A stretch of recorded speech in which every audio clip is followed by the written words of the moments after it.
Il est 20 h à Malantoine, dans le département du Noun, région de l'Ouest du Cameroun. Mesdames, Messieurs, bonsoir. Bienvenue au 20 h bilingue sur Equinox Télévision. Innocent Nazé, good evening. Bonsoir, Julian Bissaï. Good evening to you as well, dear viewers. Thanks for joining us in this 8 p.m. bilingual newscast. On Equinox Television, in our top stories, the oldest prelates in the Boya Diocese and the Bamenda Ecclesiastical Province is Grace James Toba is no more. He died early today at the Mount Mary Hospital in Boya, southwest region of Cameroon. His death has been officially announced by the Bishop of the Boya Diocese, Michael Bibi. We equally talk about a 16-year-old boy, Funwe Emmanuel Sama, who has died after he was crushed to death by a vehicle, pickup vehicle they were pushing from the Nkwenfons Palace in the Bamenda 3 subdivision of the northwest region. He bled to death, and efforts to rush him to the PMI hospital yielded no fruit as he passed away. We'll develop that story in this edition of the newscast. Détournement des recettes à la commune de Yaoundé 6, le maire met en garde certains de ses collaborateurs qui confondent les recettes de la mairie avec leur portefeuille. Jacques Yoki Onana invite ses agents véreux à mettre immédiatement fin à ces pratiques obscures. Vous l'écouterez en ouverture de ce journal.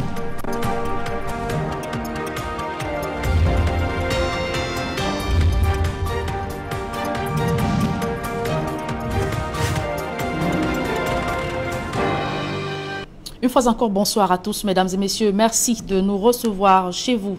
Je vous le disais en titre, le maire de la commune de Yaoundé 6 tanche le personnel indiscipliné et met en garde ceux des agents qui détournent les recettes municipales.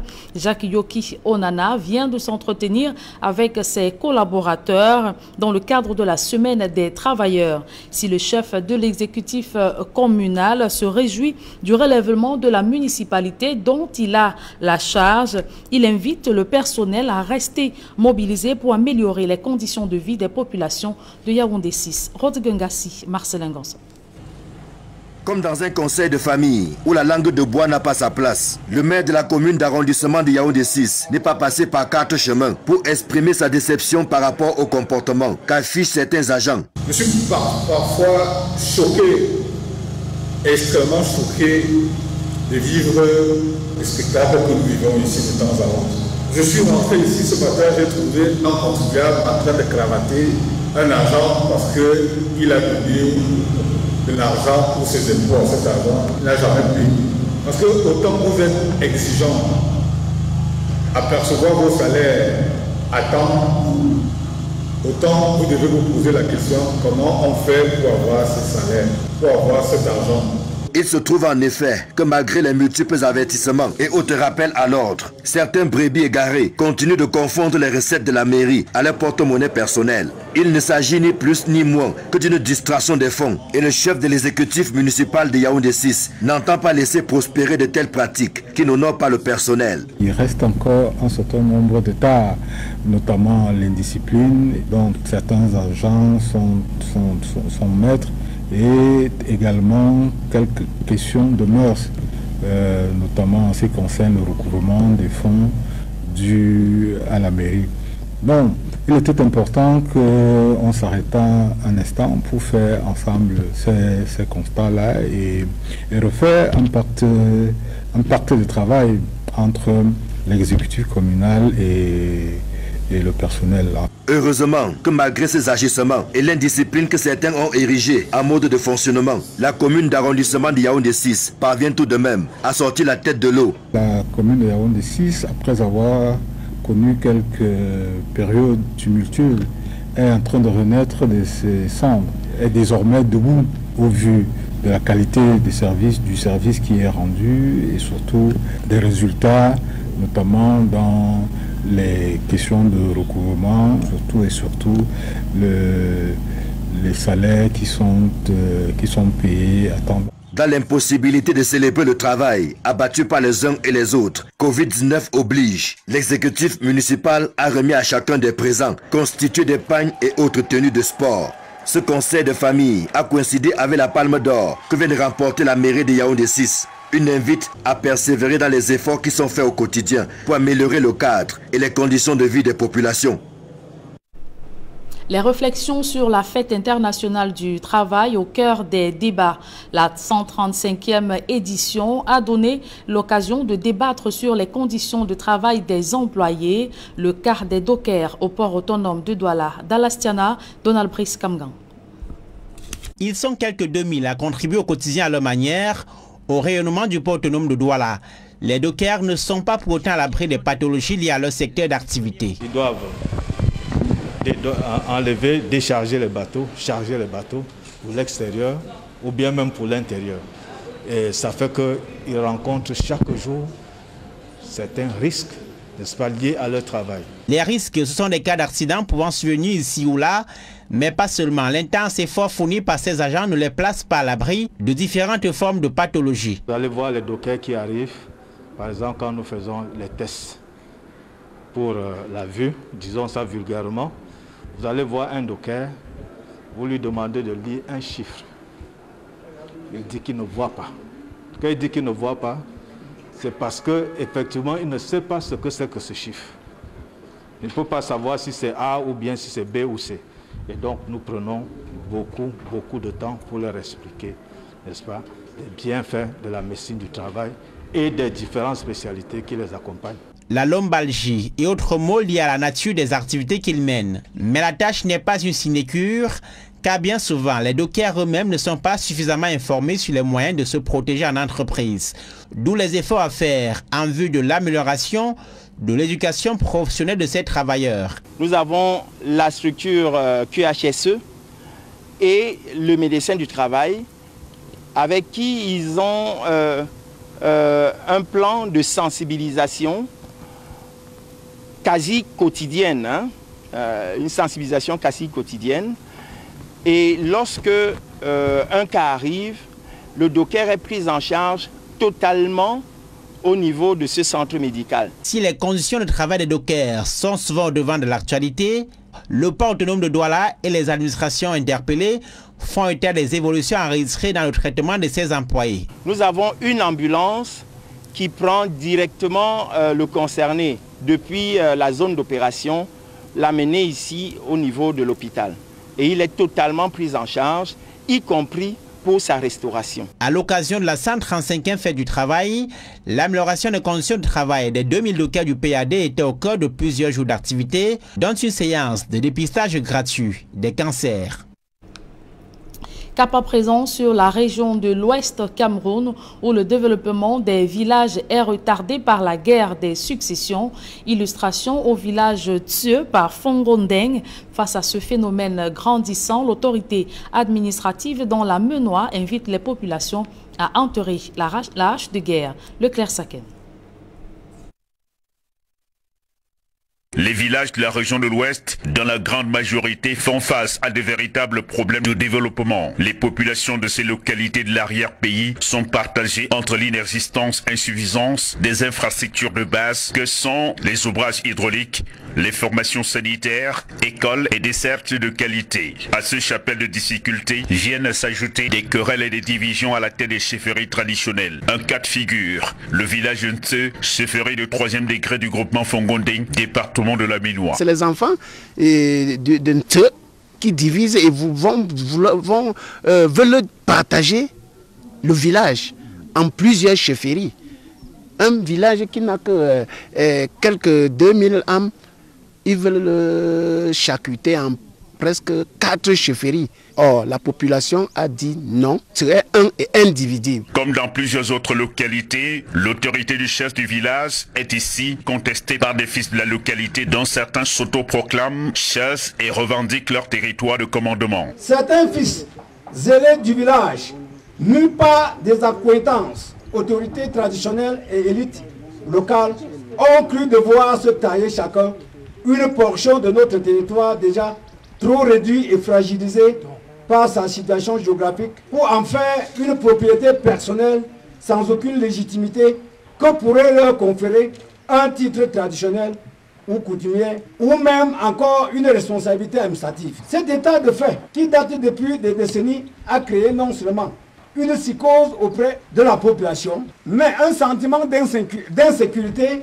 qui s'est accentué avec la situation socio-politique instable qui règne actuellement dans les villages de la zone anglophone dont nous sommes des voisins. Des situations conflictogènes qui ont souvent abouti à des morts d'hommes et dont du fil à tordre pour les autorités administratives dont l'arbitrage est sollicité. Nous ne saurons être des partisans de la scission, des partisans de la division, des partisans du désordre. Ainsi, aujourd'hui, il était particulièrement question de faire comprendre aux populations que l'administration a un rôle d'encadrement et c'est ce que nous faisons au quotidien. Nous leur avons dit que le village Ntse où nous nous trouvons en ce moment est un et indivisible. Donc, tous ceux qui s'autoproclament chefs, tous ceux qui pensent que du jour au lendemain, parce qu'ils ont des titres de notabilité, peuvent penser à partir de ce moment qu'ils sont chefs, que nous ne permettrons pas que de telles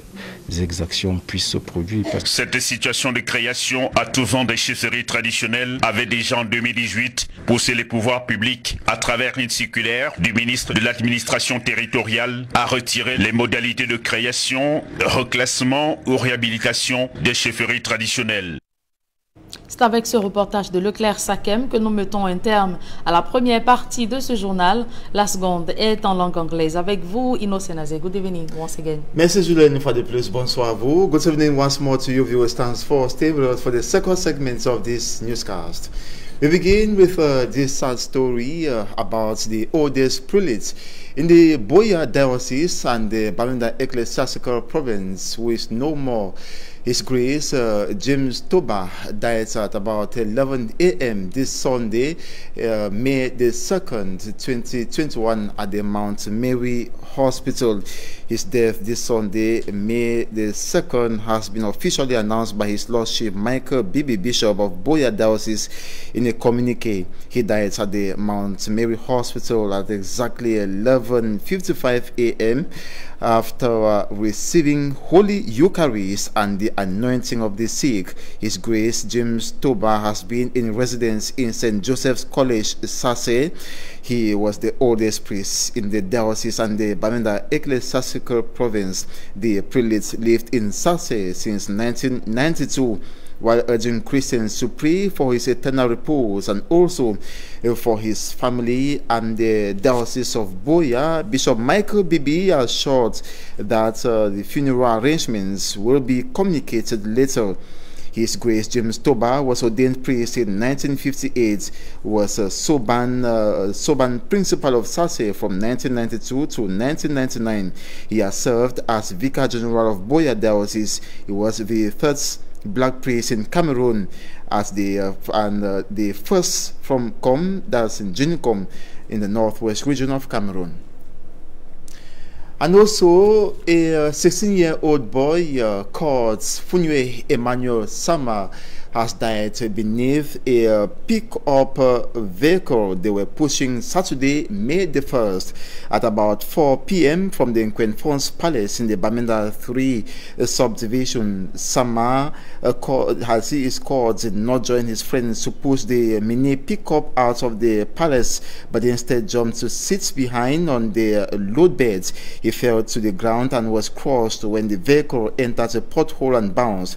None of the friends pushing realized what was happening even as the vehicle was descending the hill. It was a bystander who alerted them. The vehicle was lifted and the boy, in a helpless state, pulled out and immediately rushed to the PMI hospital. Unfortunately, he died as doctors prepared to put him on oxygen. Sama leaves his parents in Tekenmanda Quarter in Kwen, Bamenda 3 subdivision, to mourn his early death. A source contacted says the vehicle in question belongs to the fund, who has ordered that the boy's corpse should not be buried until his return from Yaoundé. And away from that, we talk about hundreds of traders at the Ndokpasi market, that's in the Douala 3 subdivision, who have besieged the premises of the divisional officer to denounce the continuous acts by the Douala 3 council authorities compelling them to pay tax that ranges from 10,000 to 15,000 francs CFA monthly. According to the traders, this should stop. Immaculate Fogwe reports. The Douala 3 divisional office invaded by angry traders of the Dogbasi 3 market. The traders are decrying abuses meted on them by the authorities. Their discontent comes few days after a note was sent to them by the Douala 3 council announcing that they will have to pay the sum of 10 to 15,000 francs as tax, a pill which many of them are unable to swallow. It's very funny because we have stores in the market and we pay our rentage, and at the end of the month they still ask us to give another extra 10,000 every month, which is very, very funny and which is very, very impossible. Why? Because there are some stores here in the market that at the end of the month they are able to sell even the 10,000. What we want is that they should annulate, they should stop it. They should stop the issue of them asking us 10,000 every month end. The absence of the mayor of the Douala 3 council forced the traders to storm the office of Aisi Vongo, who is the divisional officer of Douala 3. He, however, managed to calm down the angry traders. I want people to understand that it was not a protest, but rather a little misunderstanding. But their manner of approach was kind of loud. I told them to go back to their stores and wait for the mayor, who is on mission in Yaoundé. While waiting for the return of the mayor, the traders insist that they are not willing to pay the amount asked by the council. And in the Douala 5 subdivision, the vaccination campaign has been launched against the COVID-19 pandemic, and the authorities are calling on the population of the municipality to receive the dose of the COVID-19 pandemic. And we have details in this report compiled by Charles Ekome. It's a busy day with the launching of the COVID-19 campaign at the Health Medical Center in Bonamusadi, Douala 5 subdivision. A ceremony which was attended by prominent figures such as the Secretary General of the Governor for the Littoral Region, Abubakari Haman Chioto, the Regional Delegate of Public Health for the Littoral Region, Dr. Albert Maka Mambu, and the fourth assistant to the Mayor of Douala 5 subdivision, Marie-Louise Obama, who came to proceed with the vaccination campaign exercise, which was officially launched in the Littoral Region on the 15th of April 2021. Pour procéder au lancement régional de la campagne de vaccination. We are here today to proceed with the launching of the vaccinations to fight against the COVID-19 pandemic in the Littoral Region. Our presence here is aimed at sensitizing the population so that they can go to the 32 medical centers in the community to get vaccinated. D'aller vers les 32 centres de vaccination, se faire vacciner. The regional delegate for public health further explains the measures taken into consideration on the after effects of inoculation. Il y a des mesures qui sont prises pour ceux qui vont présenter des manifestations adverses après post-injection. There are measures which will be taken into consideration for people who present after effect symptoms through inoculation. Besides the COVID-19 pandemic, this has always been an old subject within the context of vaccinations, because most vaccines inoculated through injection sometimes present symptoms. There is already a system put in place in medical facilities to handle such issues. On sait exactement quelles manifestations sont attendues et quels sont les protocoles qu'il faut pour chacune de ces manifestations. The fourth assistant to the mayor of Douala 5, Marie-Louise Obama, sent a strong message to the community after having taken the vaccine. Je voudrais d'abord dire à la population de Douala 5e. I want to tell the population of Douala 5 that I preach by example. Let the population not say that the mayor didn't take the vaccine. I took the Chinese vaccine because I think it is one of the best in the world. Vacciné. Je n'ai pas pris ailleurs, j'ai pris le vaccin chinois. Il semble actuellement c'est le meilleur dans le monde. It should be noted that two different vaccines are available in all the medical facilities, which are the Sinopharm and the AstraZeneca vaccine. Moreover, this campaign is aimed at vaccinating a total of 97,000 people in the region. The Minister of Public Health, Manawda Malachi, has revealed the present statistics of COVID-19 in the country. It tweets that a total of positive cases recorded stands at 72,250. Remissions 67,625, death cases 1,107, active cases 3,518, hospitalized cases 304, thus 89 in oxygen. Recovery rate stands at 94%, lethality rate 1.5%, severity rate 2.5%, bed occupancy rate 9.6%. The Public Health Board instructs the continuous wearing of face masks and invites Cameroonians to get vaccinated.